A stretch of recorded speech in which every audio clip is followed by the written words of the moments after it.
Hello everyone. So myself Mohammed Mustaqim. I am assistant professor. I have done my BCom, LLB, LLM and four times UGC NET in law subjects.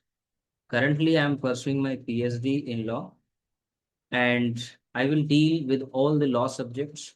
So please stay tuned with me.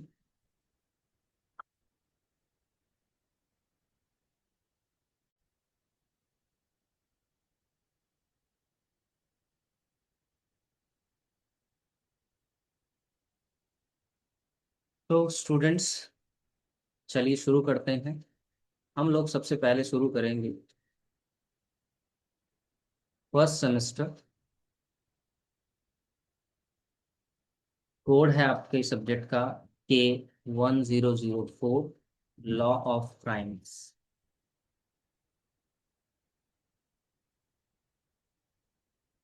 Law of crime से मतलब है इसमें हम लोग discuss करेंगे आपके BNS को या जो पहले आईपीसी हुआ और सभी क्रिमिनल प्रिंसिपल्स, उन चीज़ों को हम लोग डिस्कस करने वाले हैं। तो सबसे पहले हम शुरुआत करेंगे अपराध से।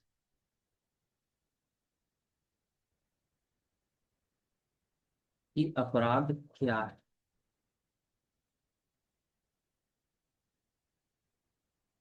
अपराध से आप क्या समझते हैं? तो अपराध की अगर हम परिभाषा की बात करें तो आईपीसी के सेक्शन 40 में ये डिफाइन था। और अब बीएनएस जो नया बीएनएस है, भारतीय न्याय संहिता, उसके सेक्शन 2 क्लोज 4 में ये डिफाइन है। और अगर इन दोनों को ही देखें, इन दोनों की ही परिभाषा को देखें तो उसमें कहा गया है कि कोई कार्य या कार्यालोक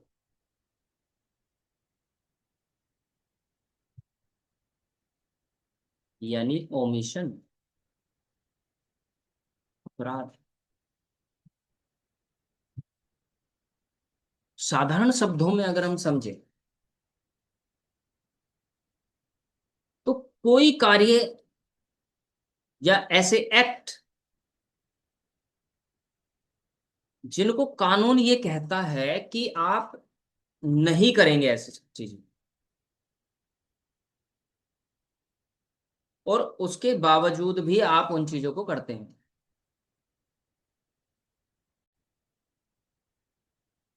देखिए, अपराध दो तरीके से हो सकता है।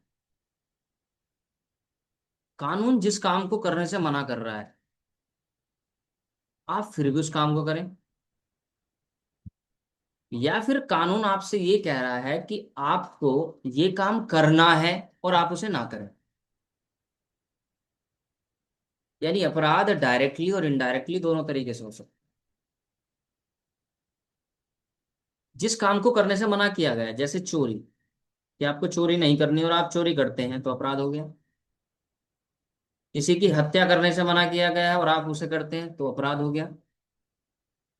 किसी का सामान लूट रहे हैं जो कि मना किया गया है, कानून मना कर रहा है कि आप नहीं करेंगे ऐसा, तो भी अपराध हो गया।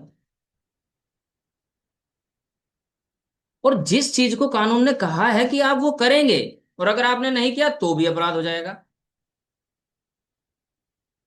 आप कहेंगे सर अजीब जबरदस्ती, हाँ, यही तो कानून है, यही तो विधि है। यानी कि कोई ऐसा एक्ट या ओमिशन जिसको किसी कानून ने दंडनीय बना रखा है, पनिशेबल बना रखा है। यानी ऐसा काम जिसे मना किया गया फिर भी आप कर रहे हैं तो भी अपराध होगा, और जिसके लिए कहा गया है और आप उसे नहीं कर रहे हैं तो भी अपराध होगा। तो एक्ट का तो आपको एग्जाम्पल मिल गया, लेकिन ओमिशन का क्या होगा सर? चलिए इसके लिए एक बहुत ही अच्छा सा एग्जाम्पल लेते हैं। एक हमारे डॉक्टर साहब,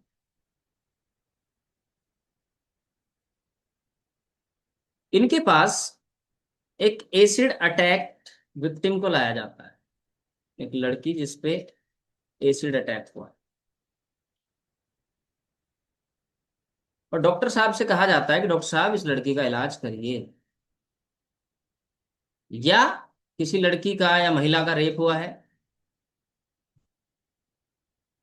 और डॉक्टर साहब उसका इलाज नहीं करते हैं, इलाज करने से मना कर देते हैं।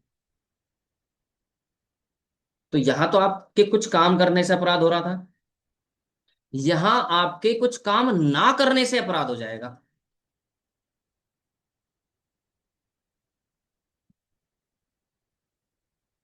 यहां पर आपके कुछ ना करने से अपराध हो जाएगा, यानी आप किसी कार्य का लोप अगर करते हैं, आप उसका ओमिशन करते हैं, उस काम को करने से बचते हैं, उस काम को करते नहीं है,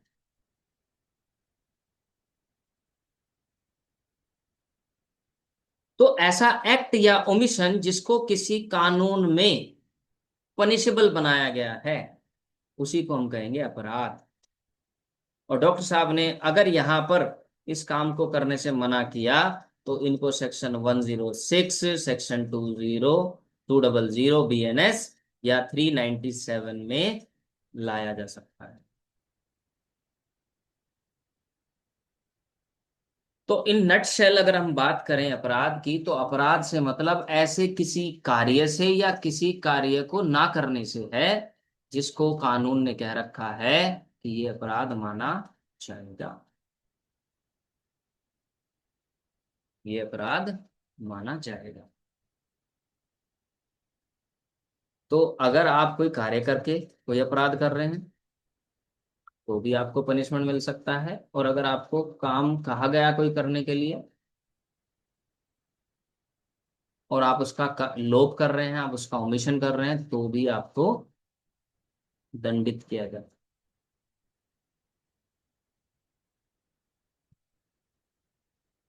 तो अपराध का मतलब है कुछ करने और कुछ ना करने से भी अपराध हो सकता है। और section 40 IPC, section 2 close 24 BNS, दोनों की डेफिनेशन के हिसाब से कोई कार्य या कार्य का लोप जो किसी विधि द्वारा या BNS द्वारा या IPC द्वारा दंडनीय है, उसे अपराध की श्रेणी में रखा है।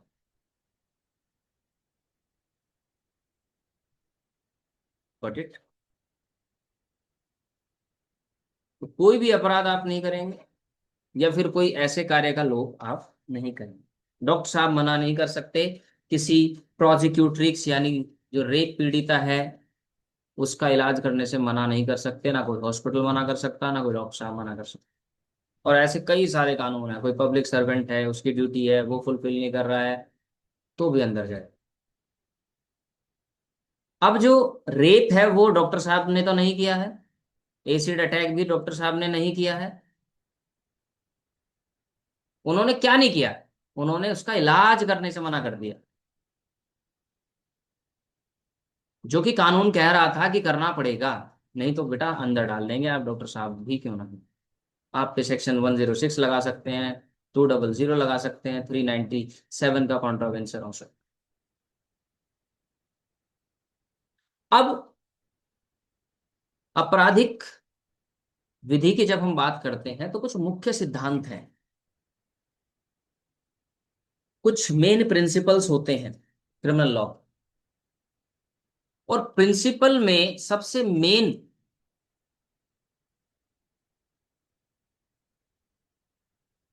ये बात है कि जिस चीज के लिए, जिस कार्य के लिए या कार्यलोप के लिए आपको दंडित कर रहे हैं, आपको पनिश कर रहे हैं,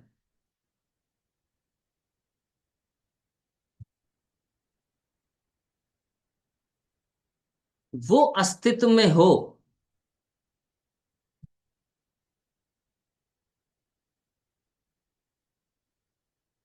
ऐसी विधि अस्तित्व में हो, एग्जिस्टेंस में हो, उस काम को करना कानून के द्वारा अपराध बनाया गया हो, तभी उसे हम कह सकते हैं कि ये अपराध है। एग्जाम्पल ले लेते हैं। 497 ऑफ IPC, 497 ऑफ आईपीसी क्या कहता था? ये बात करता था अडल्ट्री की। हिंदी में कह सकते हैं इसको जार कर्म। क्या था? सपोज करिए ए और बी। ए की वाइफ है B,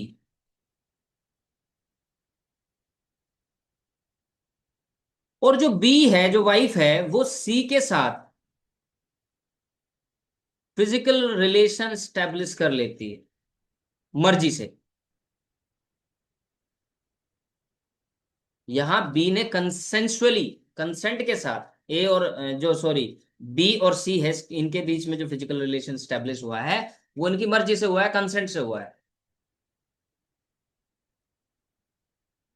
but as per 497 of IPC, ए सी को 5 साल तक की जेल करवा सकता था।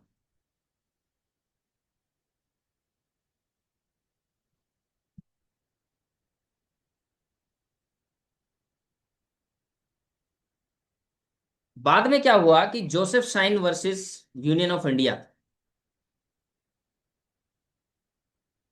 Joseph Shine versus Union of India के केस में ऑनरेबल सुप्रीम कोर्ट ने 497 को खत्म कर दिया, अनकॉन्स्टिट्यूशनल डिक्लेयर कर दिया।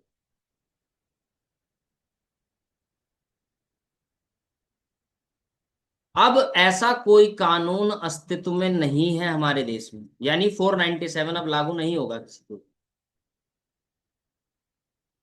तो सर, अगर ए की पत्नी बी सी के साथ फिजिकल रिलेशन स्टेब्लिश कर दे तो अब ये अपराध नहीं माना जाएगा? Answer is yes. अब ये अपराध नहीं है।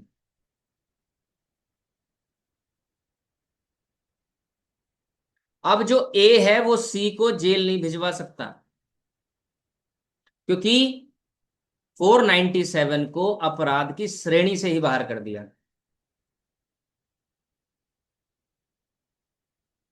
तो सर, ए के पास रेमेडी क्या है? इसके पास सिर्फ एक मैट्रिमोनियल रेमेडी है, और वो है डिवोर्स।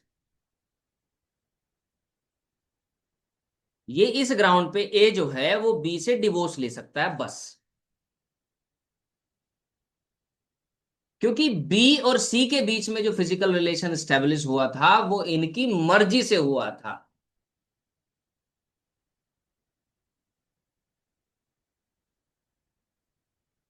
इनकी मर्जी से हुआ था।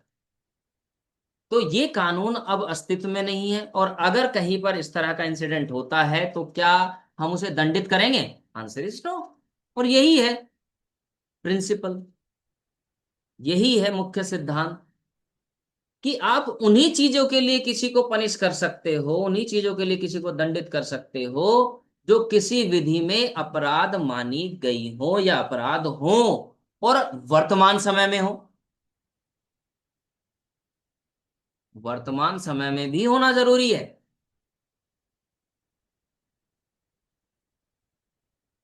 वैसा ही एग्जाम्पल है 377 का आईपीसी। ये किस चीज की बात करता है? अप्राकृतिक।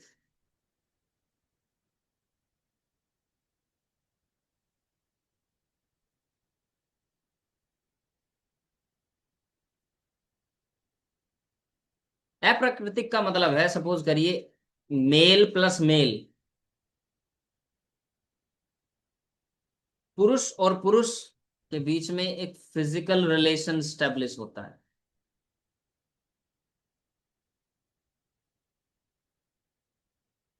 और ये दोनों मेजर हैं, यानी कि बालिग हैं। स्पेशली ये LGBTQ, जो ये किन्नर वगैरह होते हैं, इनके केस में लागू होता था। और 377 ये कहता था कि ये पनिशेबल है, मतलब इसको पनिश करता था। तो एक केस हुआ, नवतेज सिंह जोहर, नवतेज सिंह जोहर वर्सेस यूनियन ऑफ इंडिया। और सुप्रीम कोर्ट ने दो मेल के बीच में जो बालिग हैं और अपनी मर्जी से ऐसा कर रहे हैं, उनके बीच होने वाले उस फिजिकल रिलेशन को अपराध की श्रेणी से बाहर कर दिया कि ये अपराध नहीं माना जाए। अपराध सिर्फ उन्हीं दशाओं में होगा जब या तो किसी से जबरदस्ती फोर्स के द्वारा या उसकी बिना कंसेंट के किया जाए, डरा के धमका के, या वो फिर माइनर हो, नाबालिग हो। जहां बालिग है, दोनों मेजर हैं और कंसेंसुअल हैं, दोनों अपनी मर्जी से ऐसा कर रहे हैं, तब वहां पर ऐसे कृत्य को अपराध की श्रेणी में नहीं रखा जाएगा। और ये नवतेज सिंह जौहर वर्सेस यूनियन ऑफ इंडिया के केस में सुप्रीम कोर्ट ने कहा। तो कहने का मतलब है कि सर कोई भी कार्य या कार्य का लोप तभी अपराध माना जाएगा जब ऐसा कोई कानून हो देश में और वो लागू हो और उस समय भी हो।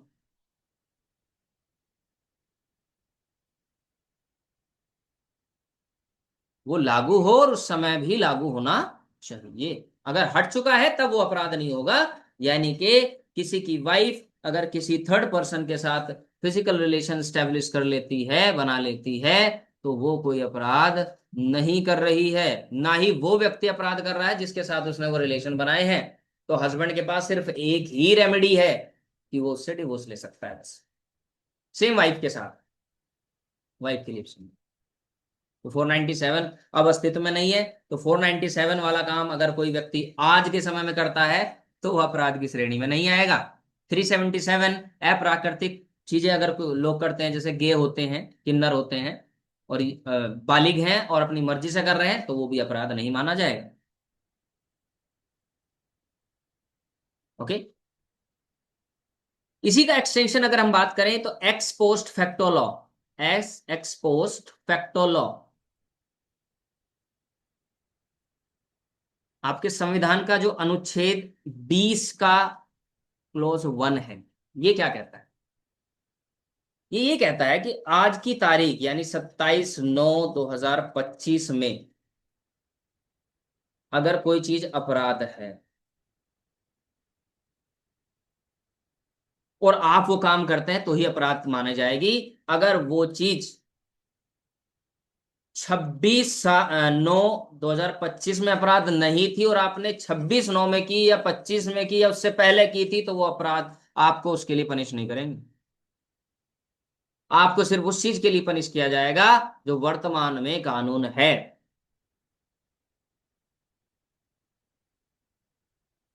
तो कहने का मतलब है सर 497 जिस डेट को खत्म किया, उससे पहले 497 वाले तो मामले चलेंगे।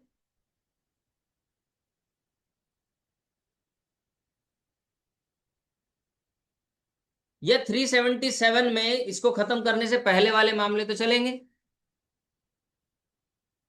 उसके बाद वाले नहीं चलेंगे, बिल्कुल। कहने का मतलब सिर्फ इतना होता है कि जब जो कानून अस्तित्व में है, लागू है, तभी उसे लागू किया जाएगा, तभी उसमें उसकी श्रेणी में आने वाले चीजों को अपराध माना जाएगा, अदरवाइज नहीं माना जाएगा। ये चीज सजा पे भी उतनी लागू होती है। सपोज करो आज चोरी की सजा 3 साल है और कल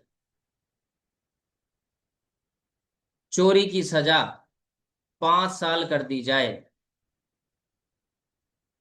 तो जिसने चोरी आज करी होगी, आज की तारीख में उसे सजा 3 ही साल मिलेगी, 5 नहीं मिलेगी। उसकी सजा 5 साल नहीं होगी।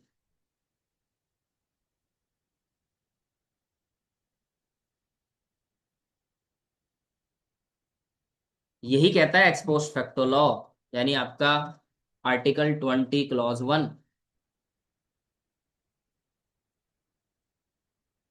तो मुख्य सिद्धांत की हमने बात की कि अगर कोई चीज विधि द्वारा दंडनीय है, लॉ से पनिश करता है, तभी आप उसको अपराध मानेंगे, अदरवाइज नहीं मानेंगे। और वो चीज अस्तित्व में होना चाहिए, उस तारीख को वो कानून लागू होना चलो।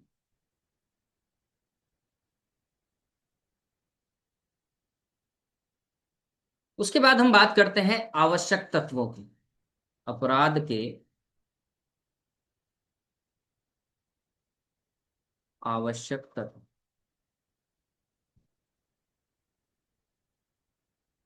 कि ये आवश्यक तत्व यानी essential elements of crime, essential elements of crime,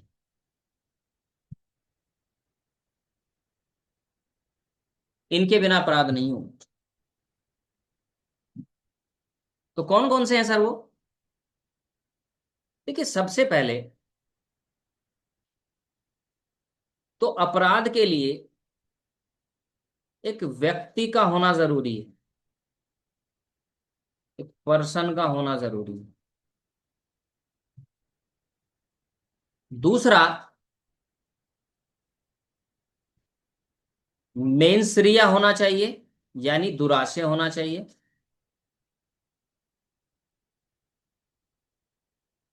उसका जो इंटेंशन है वो गलत होना चाहिए, मेंसरिया।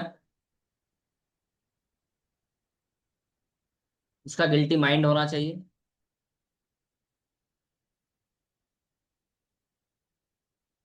और कोई एक्ट किया हो,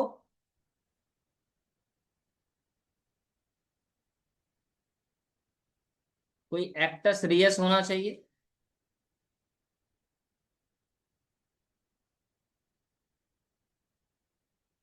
और तीसरा है, सॉरी, चौथा, क्षति होनी चाहिए, इंजरी का होना जरूरी है। अगर इंजरी नहीं हुई तो भी अपराध नहीं है। अब इनको एक एक करके समझते हैं। सबसे पहले हम लोग समझते हैं कि व्यक्ति, भाई किसी अपराध के होने के लिए किसी व्यक्ति का होना जरूरी है।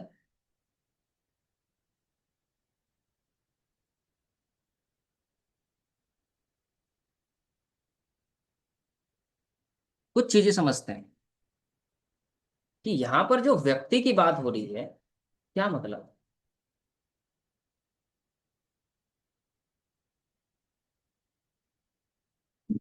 एक सांड ने आपको टक्कर मार दी,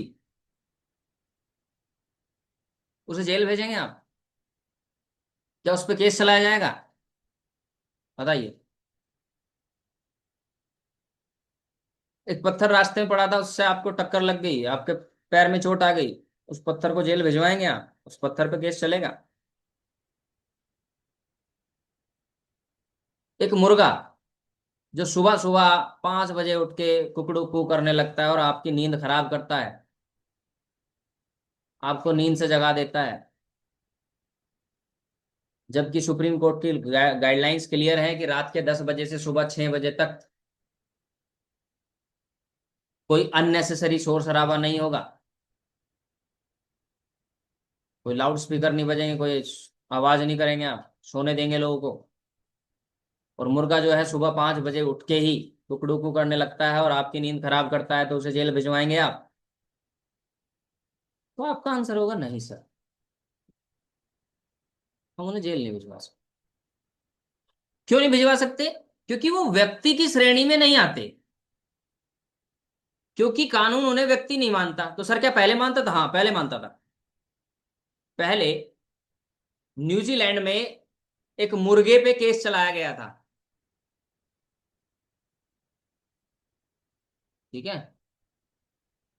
क्योंकि वो सुबह 5 बजे बांग देता था और नींद खराब करता था। तो मुर्गे पे केस चलता था, जानवरों पे केस चलता था। और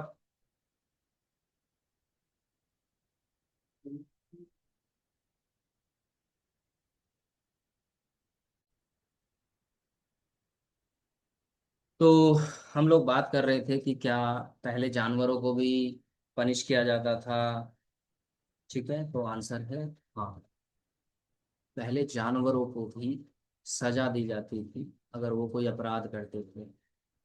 लेकिन क्रिमिनल लॉ में रिफॉर्म्स हुए, चीजें बदली, और आज किसे व्यक्ति माना जाता है, सबसे बड़ा सवाल ये है, क्योंकि किसी अपराध को करने के लिए एक व्यक्ति का होना सबसे ज्यादा जरूरी है।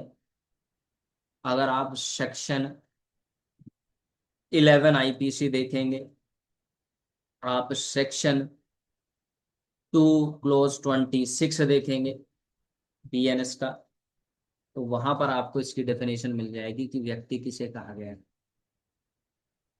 व्यक्ति का मतलब है कोई मानव हो, कोई ह्यूमन बीइंग हो, कोई कंपनी हो,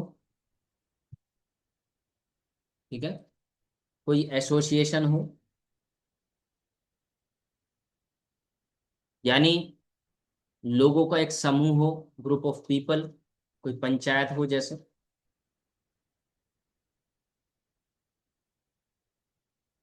जैसे साझेदारी जो पार्टनरशिप फॉर्म होती है, कंपनी होती है, लिमिटेड लाइबिलिटी पार्टनरशिप होती है, ये भी मानव की श्रेणी में व्यक्ति की श्रेणी में आते हैं। जो ह्यूमन बीइंग है वो तो आएगा ही, इसके अलावा कोई कंपनी, कोई एसोसिएशन, भले ही वो रजिस्टर्ड हो या ना हो, इन्हें भी एक व्यक्ति के रूप में रिकॉग्निशन मिलता है। मानव से मतलब है भाई आप महिला हो, पुरुष हो, और अब तो जो थर्ड जेंडर है, जो एलजीबीटीक्यू है, इनको भी इसकी श्रेणी में लाया गया है। तो एक व्यक्ति का होना जरूरी है। हाँ, ये बात सच है कि कुछ अपराध ऐसे होंगे जो सिर्फ मानव ही कर सकता है, कंपनी नहीं कर सकती। जैसे रेप कंपनी नहीं कर सकती, दो शादियां कंपनी थोड़ी कर सकती है। कंपनी कोई दो शादी नहीं कर सकती, रेप नहीं कर सकती, किसी का मर्डर नहीं कर सकती। बट क्या कंपनी चीटिंग कर सकती है? आप कहेंगे हाँ सर कर सकती है। क्या कंपनी फ्रॉड कर सकती है? आप कहेंगे हाँ सर कर सकती है।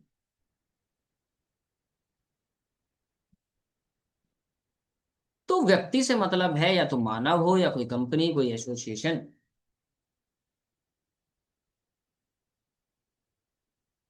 वो व्यक्ति की श्रेणी में आएगा।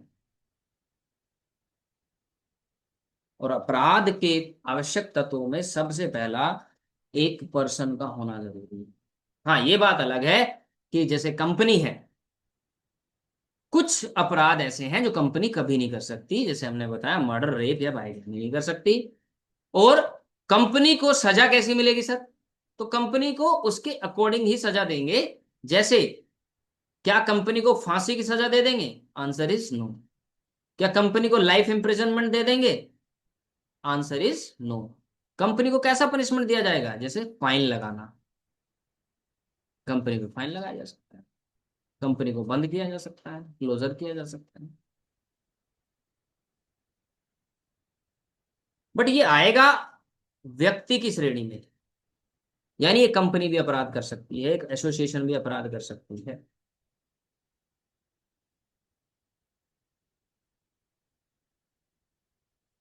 Got it? अब हम बात करते हैं कि जो व्यक्ति है, ये तो हमें समझ आ गया साहब, व्यक्ति अपराध कर सकता है, अपराध होने के लिए व्यक्ति का होना जरूरी है। बट वो व्यक्ति कैसा हो? तो वो व्यक्ति में अपराध करने की क्षमता हो, अपराध करने की क्षमता हो, वो कैपेबल हो। Okay, capable enough to commit crime.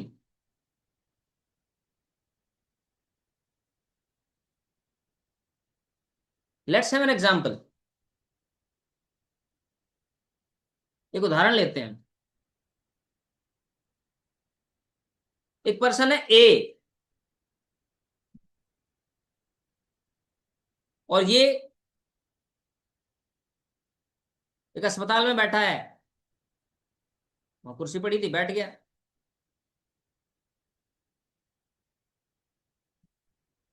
और एक व्यक्ति आता है और आके ए को जोरदार थप्पड़ मारता है और हंसता है उसके बाद। ए को जोरदार थप्पड़ मार के वो हंसने लगता है, हाँ हाँ हाँ, इस टाइप से। और आप तुरंत उस चीज से समझ जाते हैं कि ये व्यक्ति पागल है। और कानून की नजर में जिस समय वो पागल है वो अपराध नहीं कर सकता, याद रखना।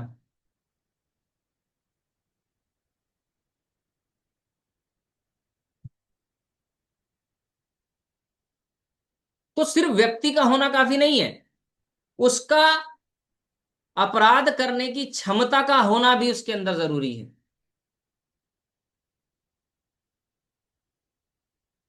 एक और एग्जांपल लेते हैं। एक बच्चा जिसकी उम्र 7 साल से कम है,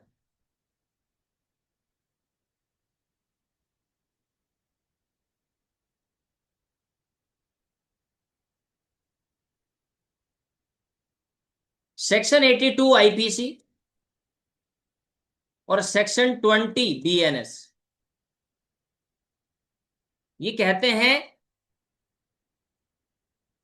कि 7 साल से कम का बच्चा कोई भी अपराध कर दे, कुछ भी कर दे, किसी का मर्डर कर दे, किसी को गोली मार दे, किसी को चाकू मार दे, कुछ भी कर दे, कोई अपराध नहीं है। ये बात याद रखना, दिमाग में बैठा लो ये चीज। क्योंकि कानून मानता है कि 7 साल से कम का बच्चा सक्षम नहीं होता ये चीज समझने के लिए कि जो वो करने जा रहा है वो है क्या, उसके एक्ट का कॉन्सिक्वेंस क्या होगा, उसके एक्ट का नेचर क्या है। छोटा बच्चा है, गन हाथ में लग गई, लोडेड थी, ऐसे करके चला दी, सामने वाला मर गया। तो बच्चा 7 साल से कम का है, कोई सजा नहीं मिलेगी, नो ऑफेंस, कोई अपराध नहीं किया इस बच्चे ने। क्योंकि कानून की नजर में इसमें ये क्षमता नहीं है कि वो समझ पाए कि ये गलत है या सही। एक पागल व्यक्ति है, कानून मानता है कि उसमें भी ये क्षमता नहीं है कि वो गलत और सही की पहचान कर सके। और जब उसे यही नहीं पता कि उसका एक्ट किस नेचर का है, उसका ओमिशन है कि नहीं है, तो उसे भी आप अपराधी नहीं मान सकते, उसने अपराध नहीं किया।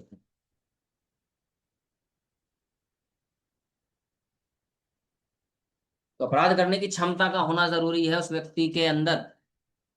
और अगर नहीं है क्षमता तो उसे अपराध नहीं माना जाएगा, सिर्फ व्यक्ति का होना काफी नहीं है, हमने ये समझा। पहली चीज हमने समझी कि व्यक्ति का होना जरूरी है एक अपराध के लिए, लेकिन ऐसा व्यक्ति हो जिसमें अंदर ये क्षमता हो कि वो समझ पाए, अपराध करने की क्षमता उसके अंदर होनी चाहिए। पागल के अंदर ये क्षमता नहीं होती कि वो समझ पाए गलत और सही का फर्क।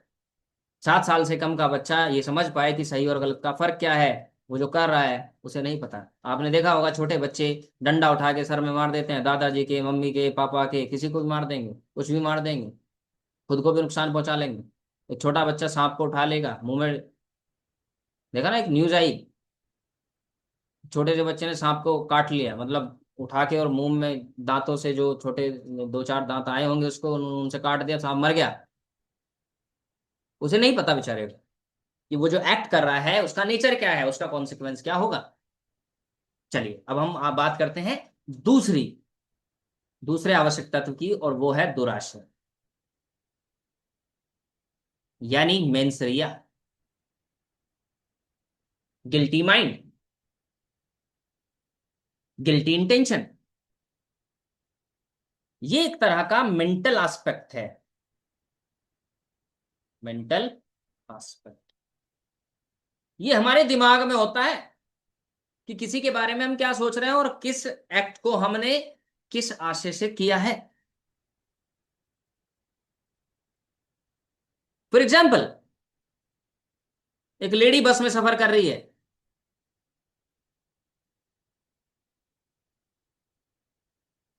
थोड़ी बहुत भीड़ है। अब एक जेंट्स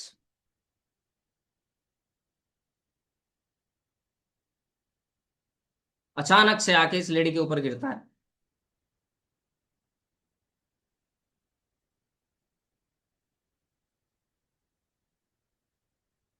और ये लेडी उसको जोरदार थप्पड़ मारती है।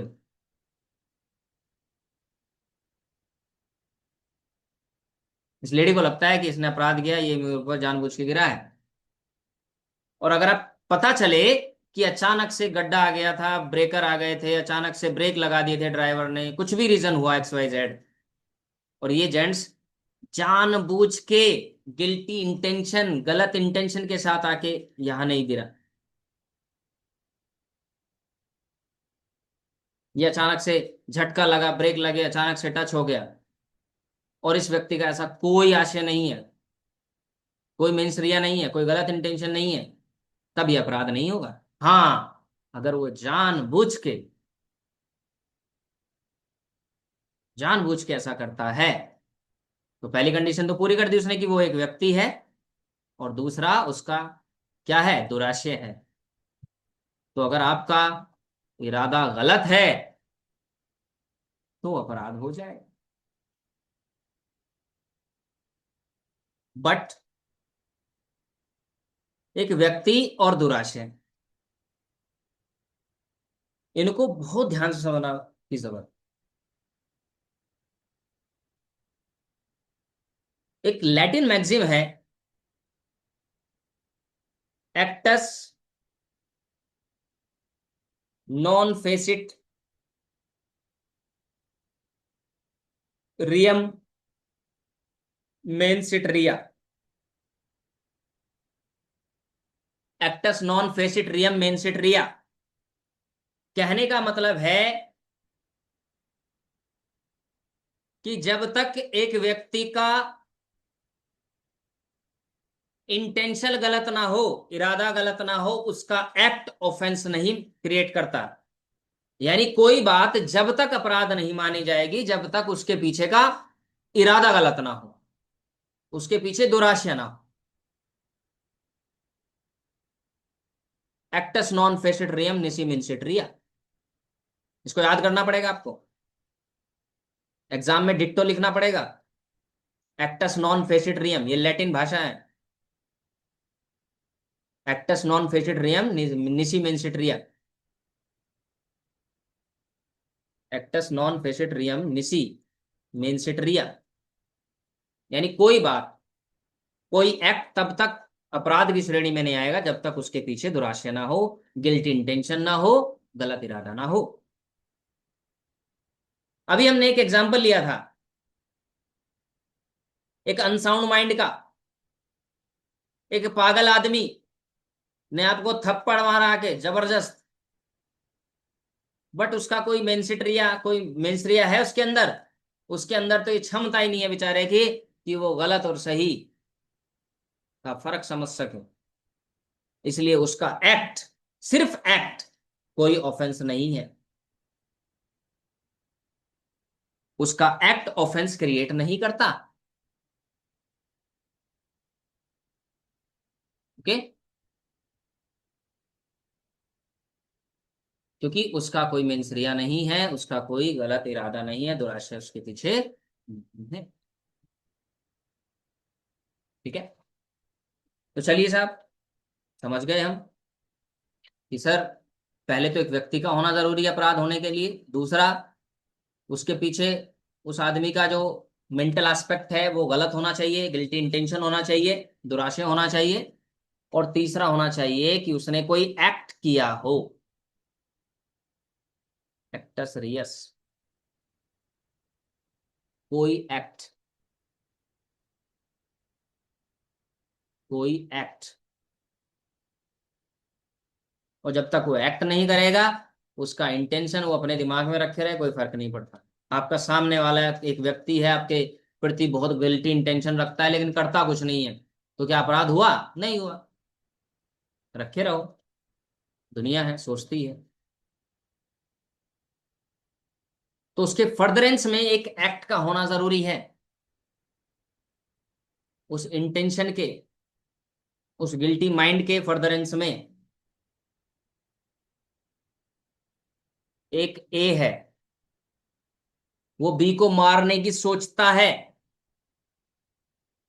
ए बी को मारना चाहता है, चाहता है कि इसके टुकड़े टुकड़े कर दूं, इसको गोलियों से छलनी कर दूं, इसको जहर दे दूं, पता नहीं क्या क्या। तो पहली कंडीशन पूरी हुई कि ये एक व्यक्ति है, आंसर इज यस। दूसरी एक कंडीशन पूरी हुई कि सर इसका दुराशय है, आंसर इज यस। पर अभी भी अपराध नहीं है, क्योंकि अभी इसने कोई एक्ट नहीं करा, बस सोचे बैठा है। सोचे जाए, है ना। लोग एक दूसरे के दुश्मन होते ही हैं। पड़ोस पड़ोस में लोग एक दूसरे के प्रति बहुत बुरा बुरा सोचे बैठे रहते हैं, लेकिन हाँ करते नहीं है कुछ। करते हैं तो फिर अपराध हो जाएगा। तो पहली कंडीशन पूरी हुई, व्यक्ति दुराशय है, लेकिन अभी कोई एक्ट नहीं किया। और एक्टस का मतलब होता है कि फिजिकल एस्पेक्ट। फिजिकल एस्पेक्ट, वो मेंटल एस्पेक्ट था, ये फिजिकल एस्पेक्ट है। यानी इसमें आपको कोई शारीरिक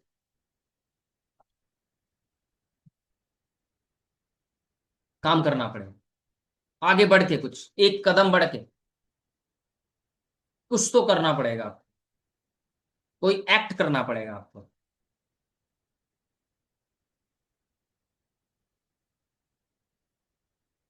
और चौथा होता है क्षति का होना। क्षति का होना, नुकसान का होना, इंजरी का होना।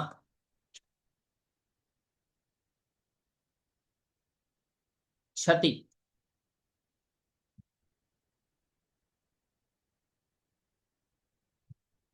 अब ये इंजरी भी कई टाइप की हो सकती है भाई। एक तो हो सकती है शारीरिक।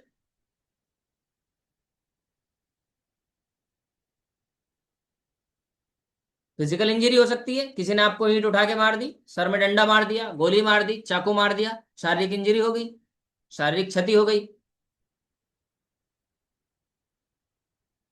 दूसरी हो सकती है मानसिक।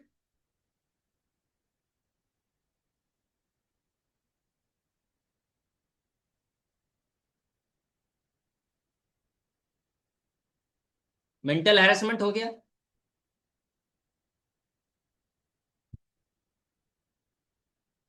कोई संपत्ति की क्षति हो सकती है आपको। प्रॉपर्टी। आपका फोन चोरी कर लिया किसी ने, आपका फोन चोरी कर लिया किसी ने। तो किसी अपराध को होने के लिए इन चार चीजों का होना जरूरी है। पहला, एक व्यक्ति, उसका दुराशय, उसने कोई कार्य किया हो, एक्ट किया हो, और जिससे आपको क्षति हुई हो। फॉर एग्जाम्पल, आप बस में हैं, भीड़ है, एक व्यक्ति है ए, उसका इरादा है आपका फोन चोरी करने का या जेब काटने का।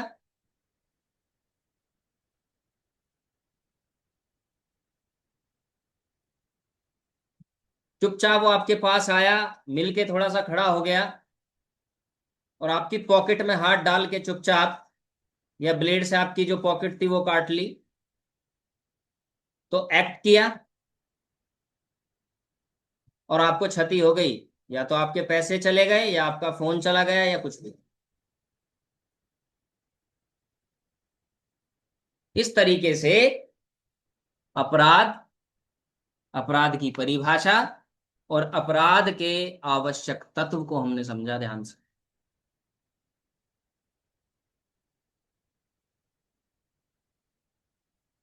अब अपराध हो जाएगा। तो अपराध की परिभाषा में हमने क्या समझा कि कोई भी एक्ट, कोई कार्य, या कार्य का लोग, या तो कोई काम जो कानून ने कहा करने के लिए वो हम नहीं कर रहे हैं, या कानून ने मना किया है ऐसा करने के लिए फिर वो हम कर रहे हैं, तो अपराध हो जाएगा। आवश्यक तत्वों की पूर्ति कर रहे हैं, व्यक्ति का होना है, मेंस रिया का होना है, एक्टस रियस का होना है, और क्षतिकारी है। तो अगर कोई डाउट है तो आप हमें कमेंट बॉक्स में लिख सकते हैं, किसी का भी, किसी भी बच्चे का कोई भी डाउट रहे। Okay, thank you so much.